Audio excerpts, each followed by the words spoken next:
Table Mountain in South Africa. The Cape Peninsula is a nature paradise on man's doorstep.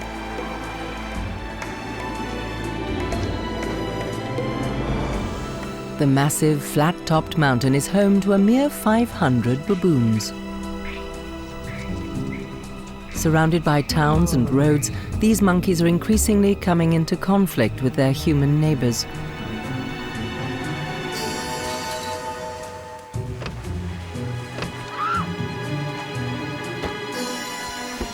Attraction or nuisance? This is the story of the Smiths gang, one of the most notorious baboon troops in South Africa.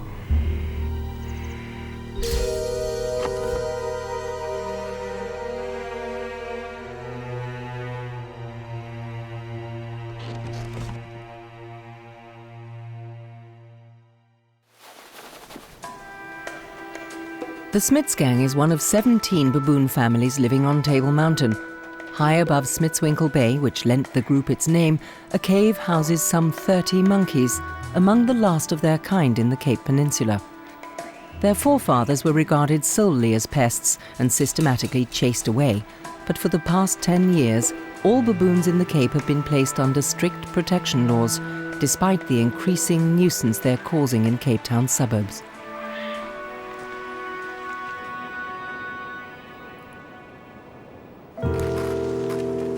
Just below the baboon's cave, Mark Duffel starts his day. For the past 6 years, the former engineer and his wife have lived in a canvas and wood shelter near the Smiths gang's cave.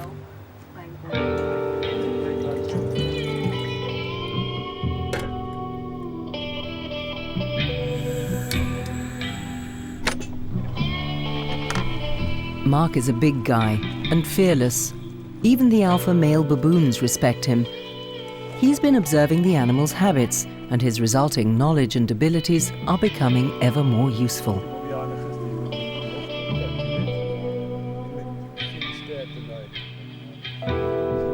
Mark earns his living by scaring baboons.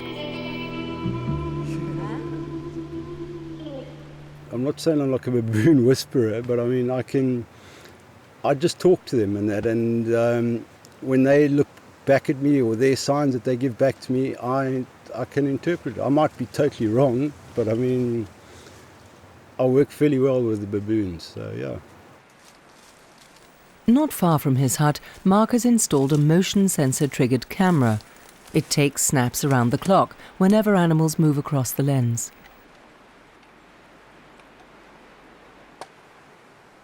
The photos give Mark vital information about numbers and other changes in the Smiths gang group that he lives with. These baboons have largely lost their fear of human beings, a dangerous trend. The biggest troublemakers are the alpha males. These animals are widely known, their ears visibly tagged, and they're equipped with radio transmitters.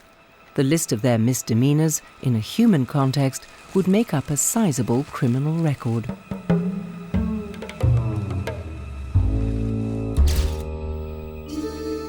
This is Jimmy, a burglar and a loner. Long-fingered Fred, famous for breaking into cars. And Merlin, he prefers to target restaurants. Ruffians like this can't be left on their own.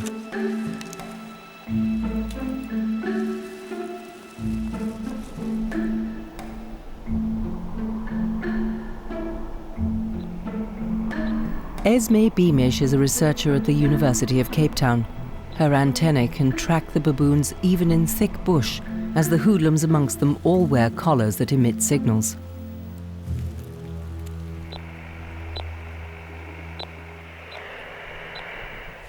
The baboon family's territory covers several square kilometers, and they're not easy to find. Fred, Merlin and Jimmy also strike out on their own and can wind up far from the group. All the data gathered by the biologist is designed to help set up a management plan for these simian repeat offenders. We're trying to understand where the baboons live. We've tried to look at their home ranges. We try and understand what causes their mortality. Is it motor car vehicles or is it people shooting them? And then we've tried to look at what people are actually doing to them.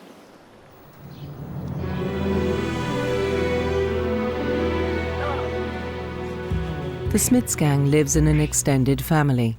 As usual for baboons, the males and females live together with their offspring in their shelter.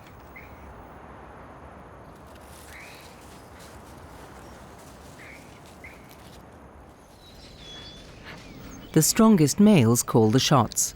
The groups have a strict hierarchy and form close social relationships.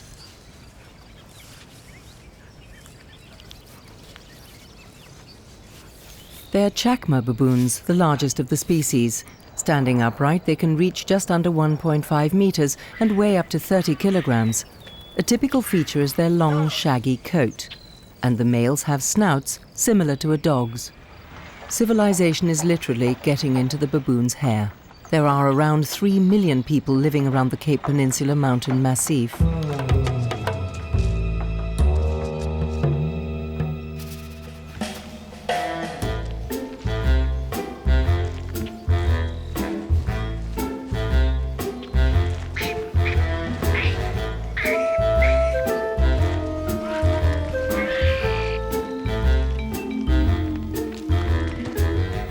The houses and roads in the baboons' territory are tempting.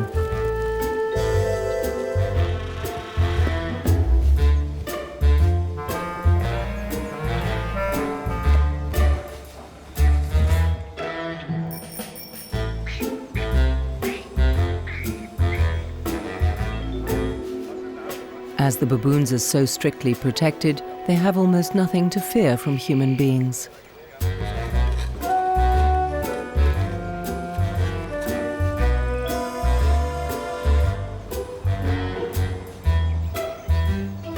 Everything seems to have been specially created for them. Monkeys are extremely playful.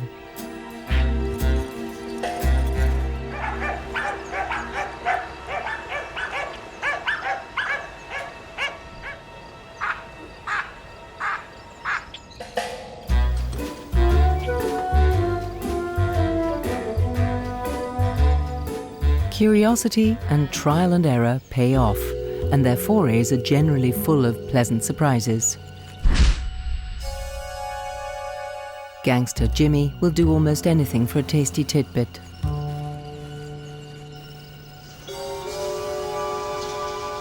The greedy thief gets up close to humans. Too close, according to some.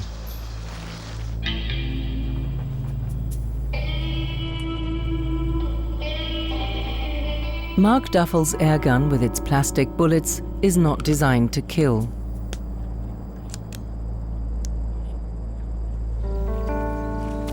To put these pests in their place, tactics are needed that the monkeys will understand. Punishment. With his loud weapon, the man from the bush is the alpha male feared most by the Smiths gang. Jimmy steals wherever he can. Nothing will stop him. As a juvenile, he learned how to climb buildings and break into kitchens.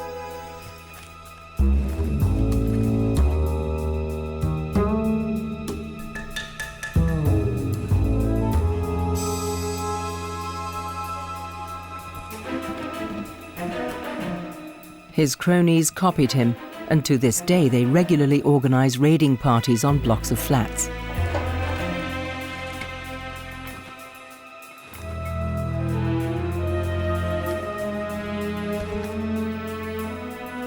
They'll cheerfully run the risks of breaking and entering for a quick haul.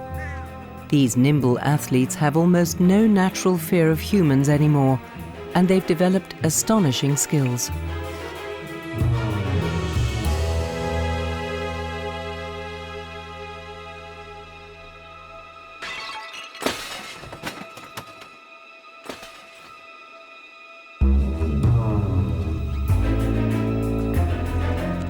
The sheer-faced climbers rise to the challenge.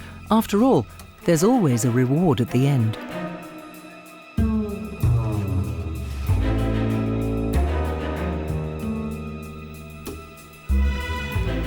Their raids are well planned. They quickly fan out, wasting little time. It takes a mere half an hour for the whole mission. Researcher Esme concludes that stealing food is definitely worth it.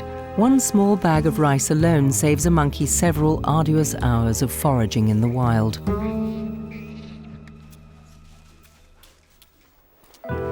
With his weapon hidden in a bag, Mark Duffel reaches his destination, a restaurant located between the coast and the mountains in the middle of the Smiths gang's territory, a favourite tourist rendezvous. Mark checks the precincts. He knows that the food will lure one individual with particularly sharp instincts.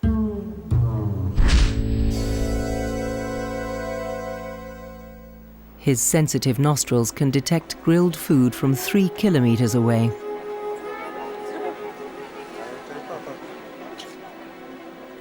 Mark is on the alert. He tries to keep the rogue at bay.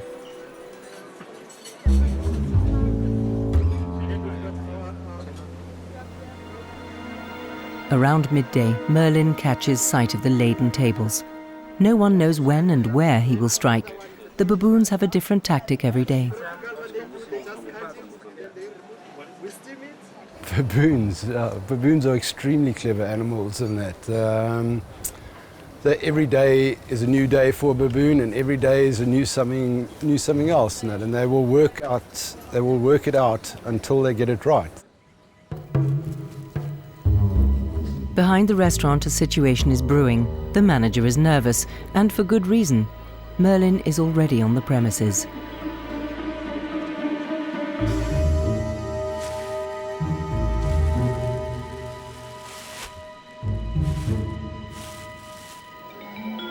The calm is deceptive.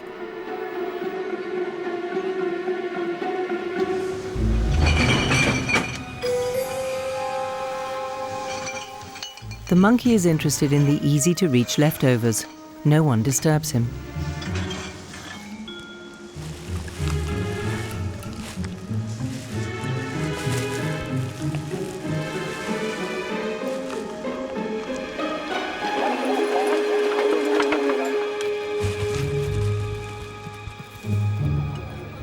Mark is too late.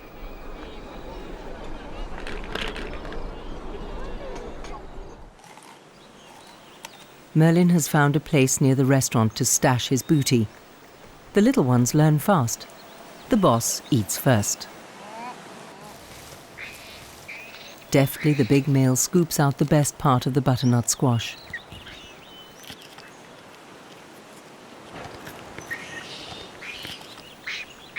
Rule number 1 for baboons: you don't share your takings.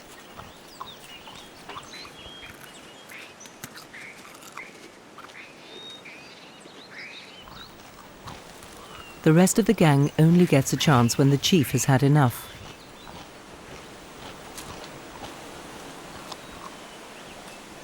Merlin dines a little way from the restaurant. The gang is safe from Mark here, a sort of gentleman's agreement.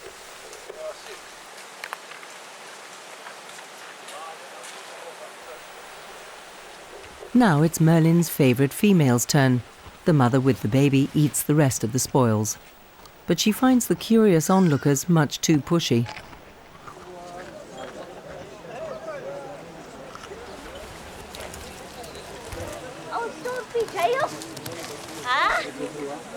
Everybody get to visit me.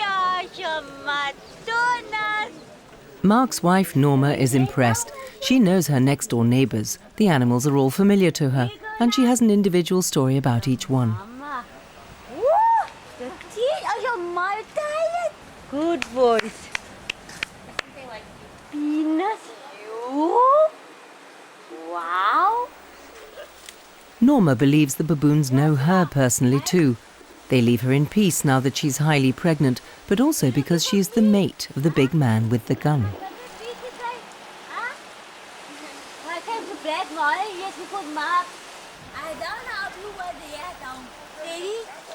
Even Fred the car burglar respects her. Ready?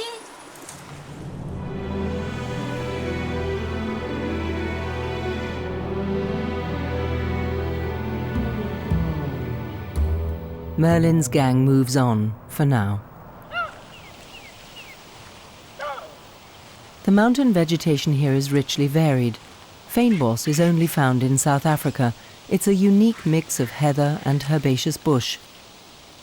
The baboons play an important role here. On their long treks, they carry plant and flower seeds in their fur, distributing them widely.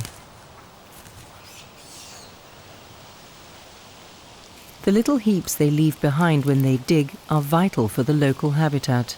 Seeds blown by the wind collect and germinate here, giving rise to new plants.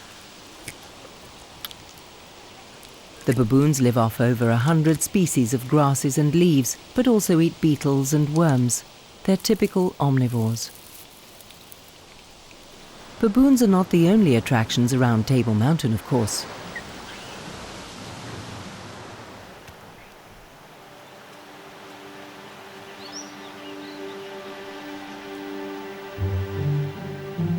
Ostriches use the dunes to sunbathe.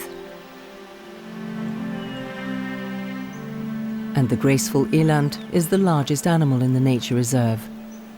They all have no natural enemies. The big predators have all long since disappeared.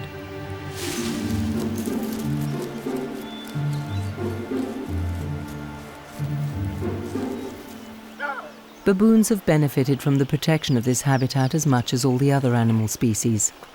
Their numbers are gradually increasing in this new national park.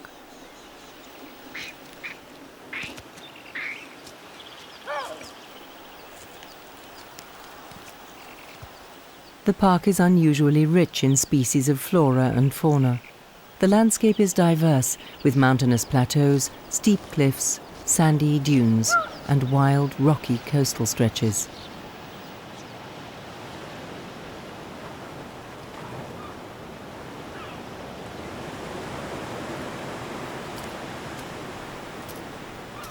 Despite hundreds of thousands of visitors a year, the 60-kilometre-long Cape Peninsula has retained its romantic beauty. Bontebok and cormorants live as they always have, undisturbed.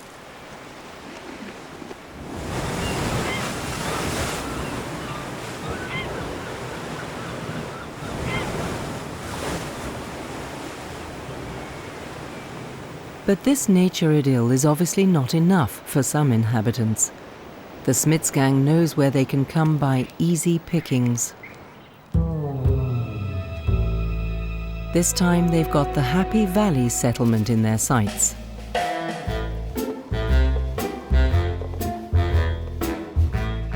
And they're eagerly awaited. They're here. There they are. They're up here. Come, they're here. For the homeless who live in the shelter, their wild neighbours are a welcome diversion. They're pampered and petted.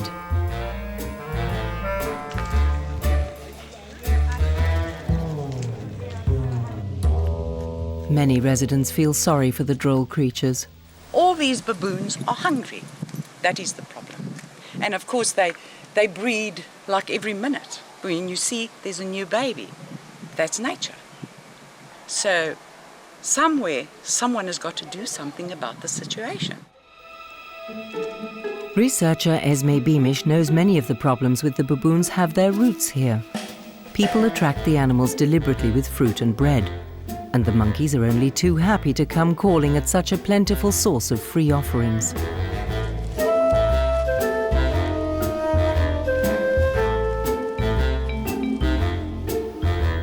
The little ones learn from their parents. Where you find people, you'll get something for nothing. Fast, tasty, and easy. This makes them lose their inborn fear of humans very early on. Please don't feed the baboons. It's illegal. We can actually fine you for that. And they don't need any food. These animals actually look really well fed. They're quite But there's nothing up in the mountains. There's plenty of food for them. There's plenty of food. When humans share their food with monkeys, they lose esteem in the monkeys' eyes. If you give away food willingly, you must be at the bottom of the hierarchical ranking.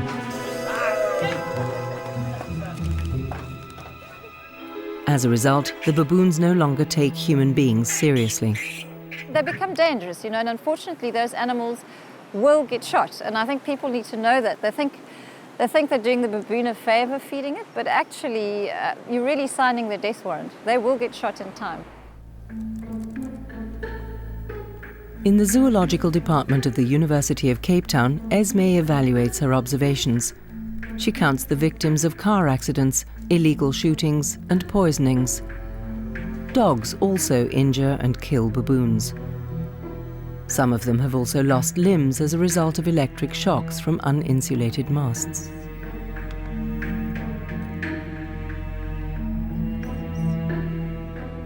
Where humans and baboons converge, there is always a price to be paid. However, thanks to their access to fast food, the baboons are breeding faster. There are victims on both sides. Anyone not wishing to share with the baboons will quickly feel their displeasure. The canine teeth of an adult male baboon are longer than those of a lion. The demands that something be done about the pests are getting louder.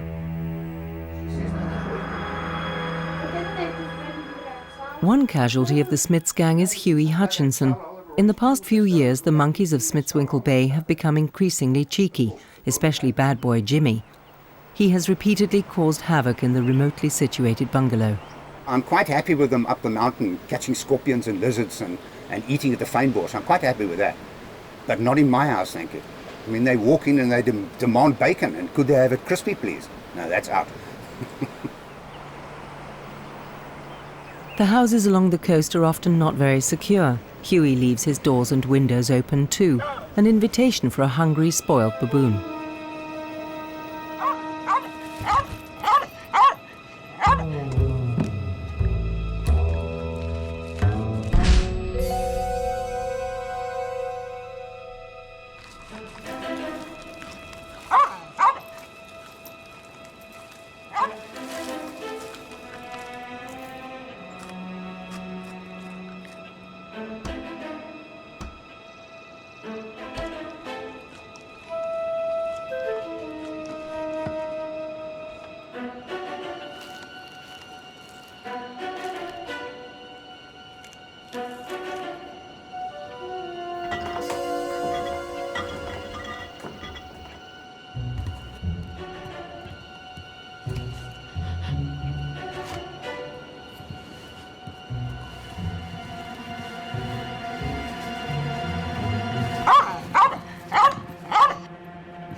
Before Table Mountain National Park and the baboons were placed under such strict protection laws, hunters were hired to stop the marauding gangs.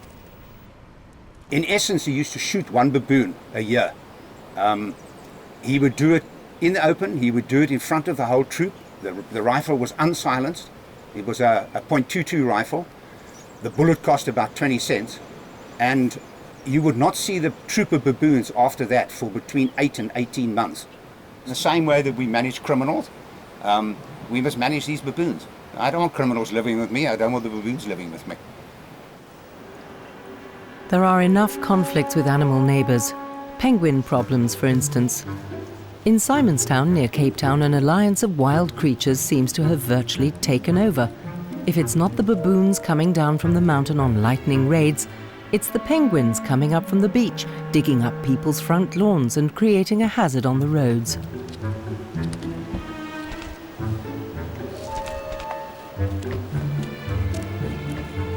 The squatters waddle down to the shore for a swim, closely observed by the Dussies.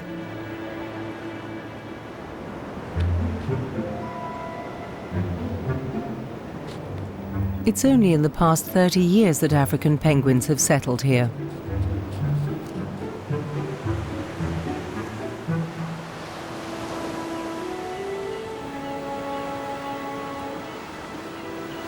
Around 4,000 of these comic-looking birds inhabit the beaches in this suburb. It's their refuge and nesting place, and they defend it vigorously.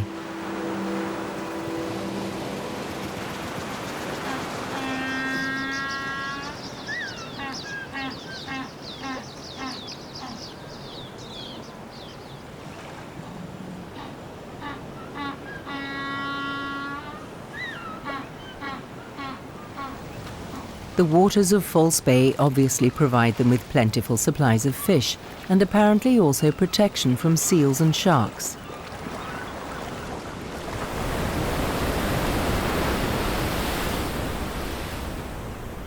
Only these lithe swimmers can negotiate the rocks in the stormy waves.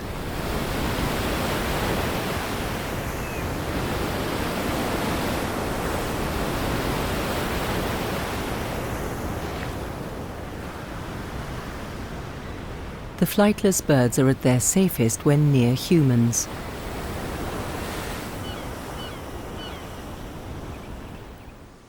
But only the baboons have their own wardens.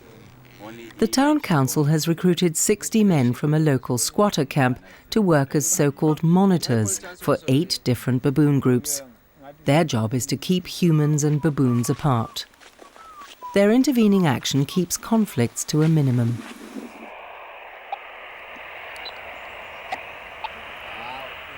Monitor Ostwald Bongani is looking for Fred, the infamous car burglar.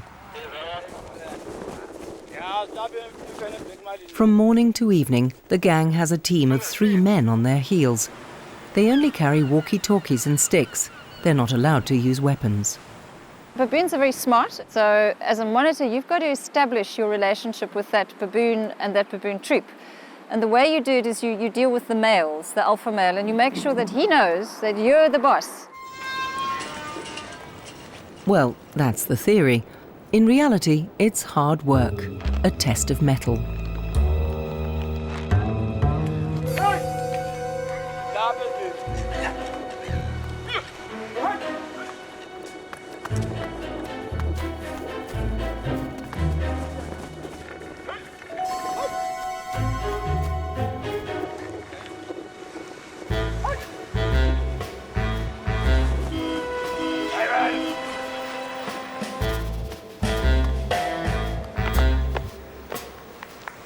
This time it worked. With determination and persistence, the monitors have succeeded in reducing the attacks on the settlements by 80%. Since then, the Smiths gang has been on the road more and is now approaching the restaurant where Mark has taken up his post with his airgun. Yeah, I know, but I can't leave the floor here, okay? The baboon monitors coordinate their actions. Mark senses there's something up. He secures the rear side of the kitchen. At lunchtime, the aromas from the cooking pots are especially enticing, and the heat forces the staff to open the windows. Where is the restaurant's weak spot, and how to avoid Mark? He can't be everywhere, and the robber finds his way in. It's the burgling expert, Jimmy.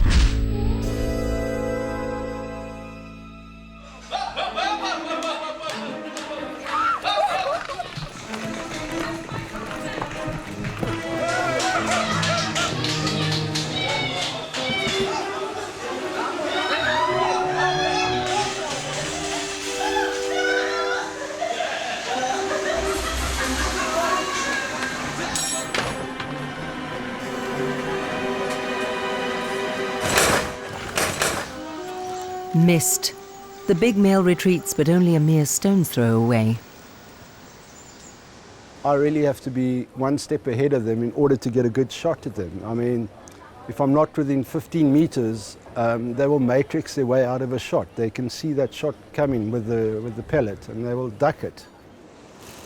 Jimmy will take almost any risk for sweet things. As a youngster, he was spoiled by humans who gave him bread and sugar. Many monkeys suffer from poor nutrition. They get fat and have bad teeth.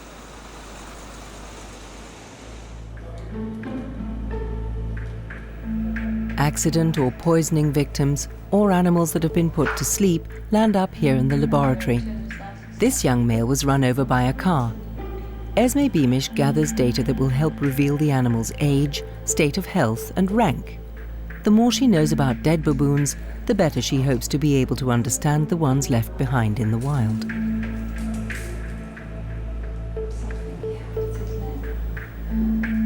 Their hair contains genetic material. An analysis of the samples clearly illustrates the relationships between the members of the troop.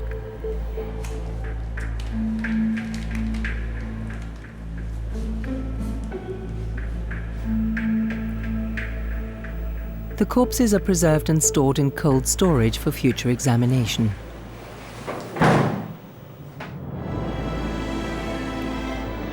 Around 30 kilometers away from the center of Cape Town and the university, someone is preparing a major coup.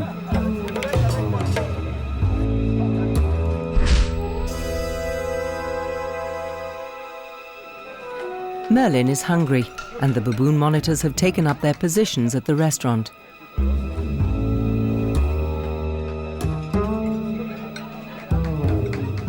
But yet again, the monkey is faster. Despite all the commotion, the diners find the baboons quite entertaining. They have no idea that Merlin's attack might have been a diverting tactic.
Mark is uneasy about the troop of baboons surrounding the restaurant. He has no real overview of the situation, so there's only one solution.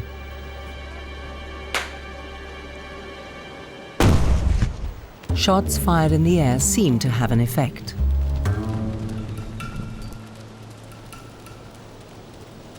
And just for good measure, he follows it up with another.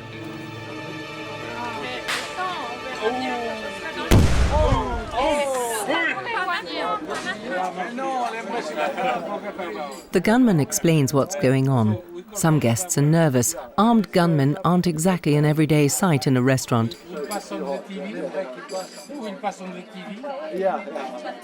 right.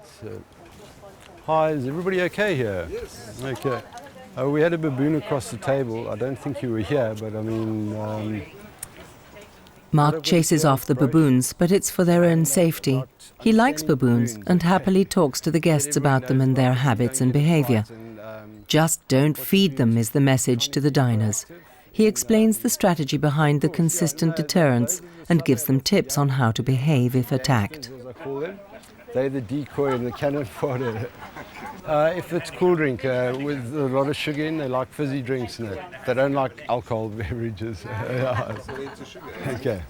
All right. There's no question, this restaurant on the edge of the nature reserve is a special one. Several people come just to experience the baboons up close. However, the baboons have disappeared for the time being. Merlin leads his gang down to the rocks. The Smiths gang is one of the few baboon families which has extended its diet to include an unusual delicacy.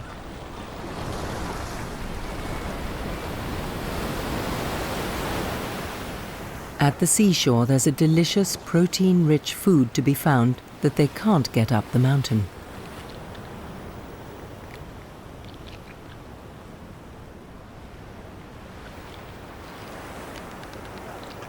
The Smiths gang members have learnt how to open shellfish. They break sea snails off the rocks and suck out the flesh.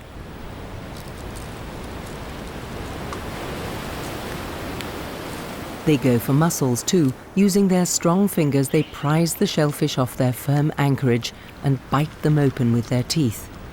The young monkeys learn by copying their elders.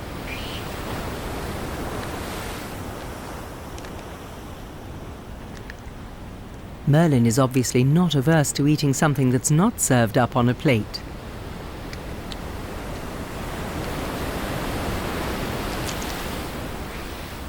While the tide is out, the baboons eat their fill of seafood. Then they digest in peace.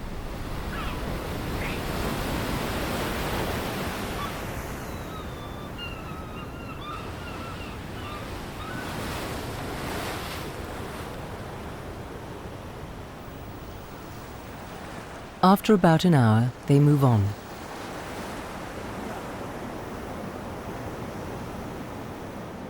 On their way from the seashore to the mountain, the monkeys encounter the outposts of civilization once again.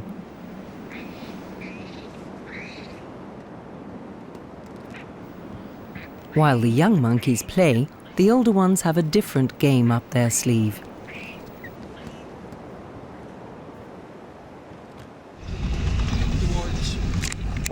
The baboon monitors are on the alert. The Smiths gang have reached their new target area. It's a favourite scenic drive, the coastal road from Cape Town to Cape Point. The monitors have a hard job ahead of them. They know the ritual only too well.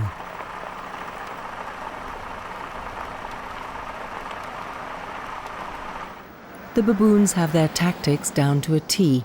In the heat of the day, members of the gang squat on the road or meander across it, blocking the traffic.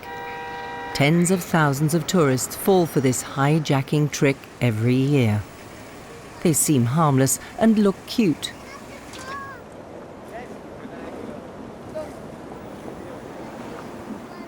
Most people don't stay on the bus. They get out of their vehicle to get close-up snapshots. The gang leaders and their clan pose seductively. They'll use any diversion to attract attention.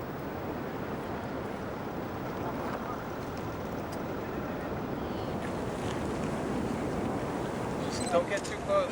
So cute.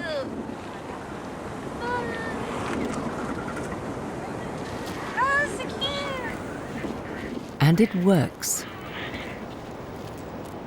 For the national park, they're an essential attraction. Visitors often come especially to see the monkeys at play.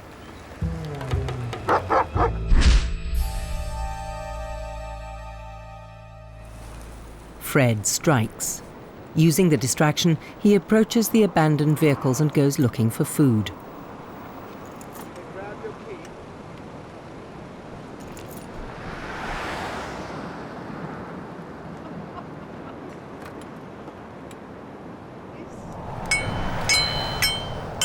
Mark reacts. He's had a report from the monitors that the bandits are about 1 kilometre away and has put up signs.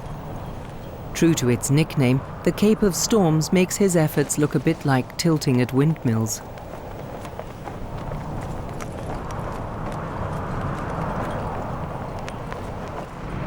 Mark does everything he can to warn tourists about the long-fingered proclivities of their popular photo models.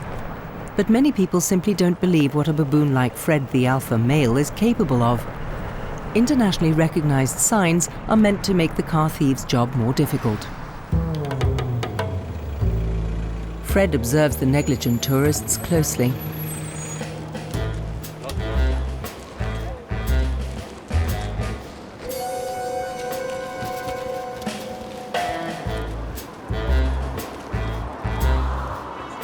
Close the doors.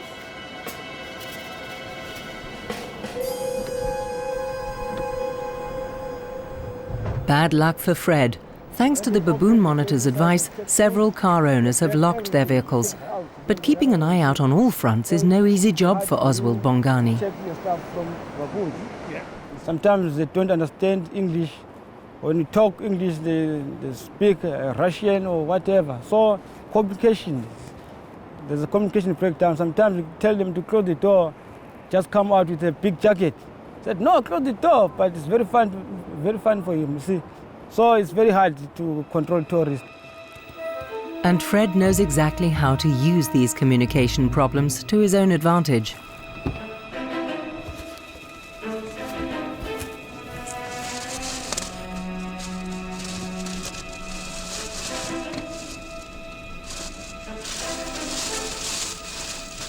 Once the thief is inside the car, there's little the monitors can do to get rid of him.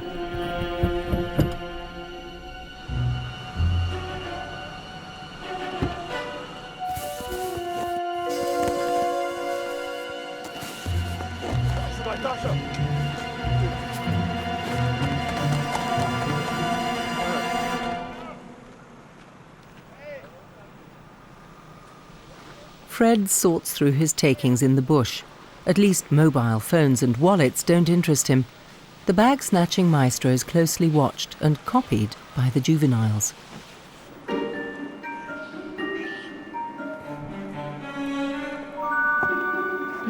Once a troop has learned something, it's passed on and refined.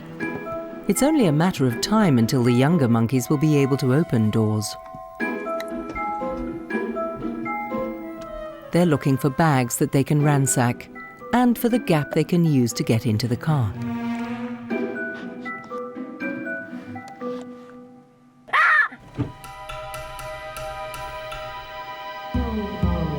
The little ones practice under Fred's watchful eye.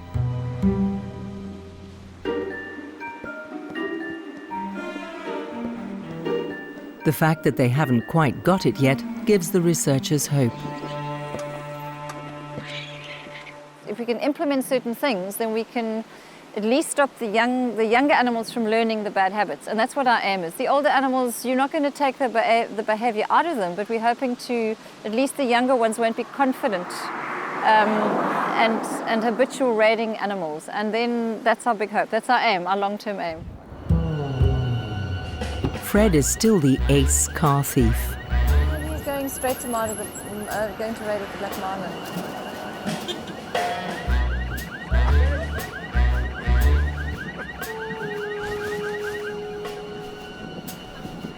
Oh God.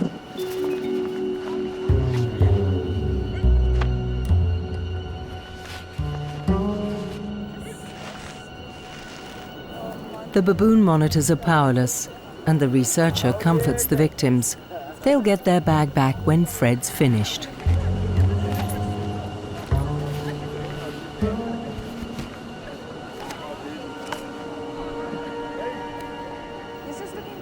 Meanwhile, the advice is, don't interfere. It could be dangerous. Fred is irritated. There's not much edible here. And even though he seems to have lost interest, it's his prize and his alone. And he proves it. Just leave it, drop it. Jesus, you see? That could have ended badly. In those situations, those baboons associate people with food, they associate motor cars with food, they associate people's handbags with food. And if you try and take that food away from them, they're going to challenge you for it. Now, those baboons are very difficult for the monitors just to deal with unless they've got any other means of chasing them away. The young baboons have no fear either, and the monitors wish they had tasers to protect themselves and to help chase the baboons back into the mountains for good.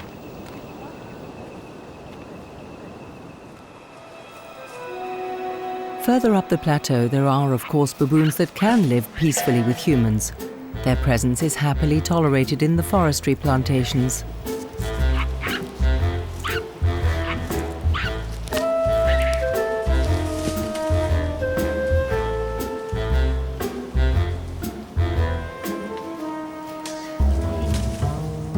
And even though they also come close to settlements, they have not lost their respect for humans. Esme hopes that it will stay that way.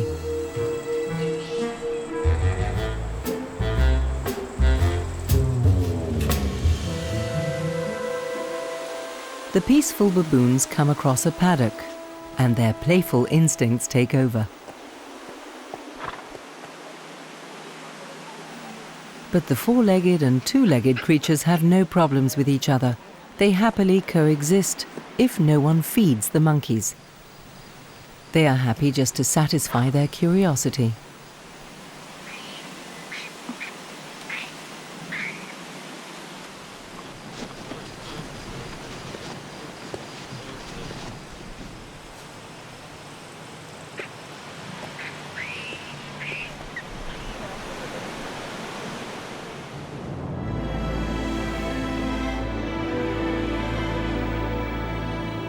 Elsewhere on the mountain range, the nature idyll is deceptive.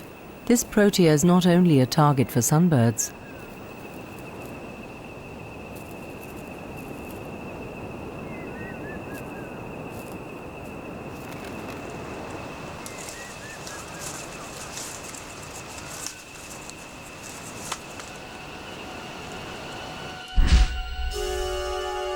Merlin finds the South African national flower pretty tasty too.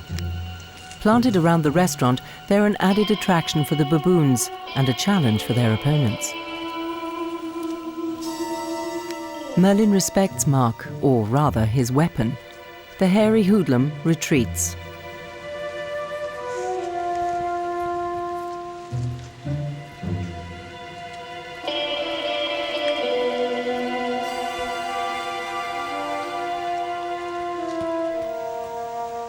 Mark knows he has to make the entire restaurant baboon-proof, or it's going to be a long drawn-out combat.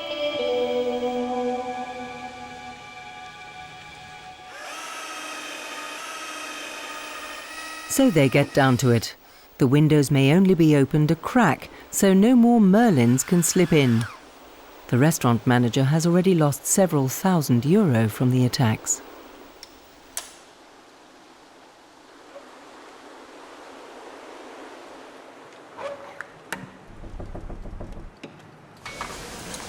Mark has a simple but effective solution for the kitchen too. It's not going to be so easy for Merlin here either. The restaurant is starting to look a bit like a fortress.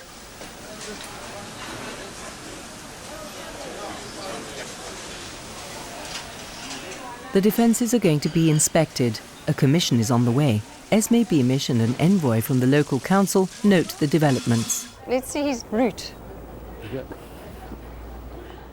Mark explains the new door handle, which is supposed to make it more difficult for the bandits to get so in. He struggles with the... Like this. Turn the handle and pull, okay? Yeah, so he You does can that. see he's leaning against it so it doesn't open. But if it opened inwards, It the would door, open. yeah, then it would open easily. You see his weight would just push it open Okay, and yeah. he got it right. Look, you can see his fingerprints on the You see window. his fingerprints on the window.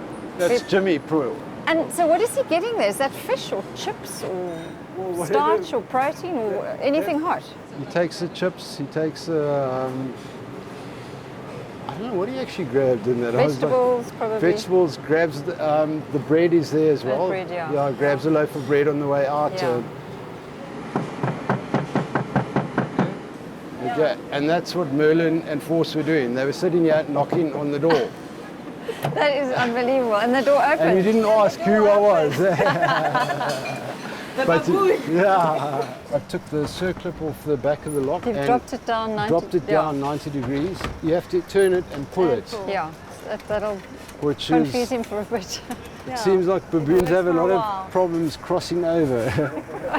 The odd success, perhaps, but the problem remains.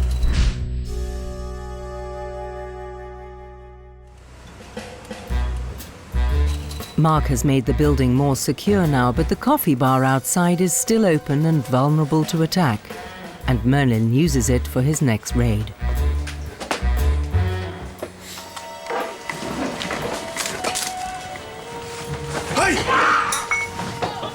A guest defends himself, and a dangerous situation develops.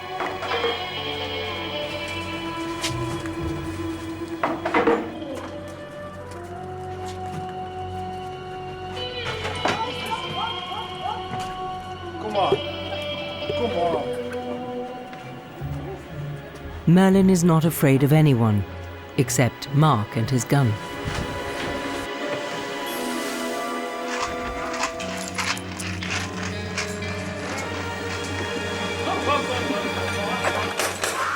And this time he got Merlin, but still.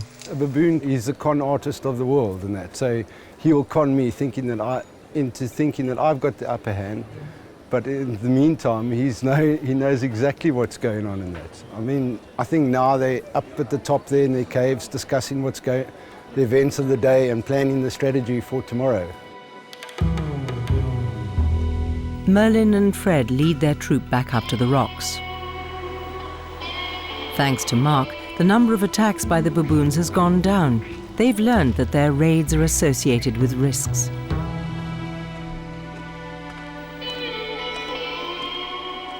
If monitors like Mark manage to keep the baboons consistently in check, there is definitely a chance for peaceful coexistence for baboons and humans.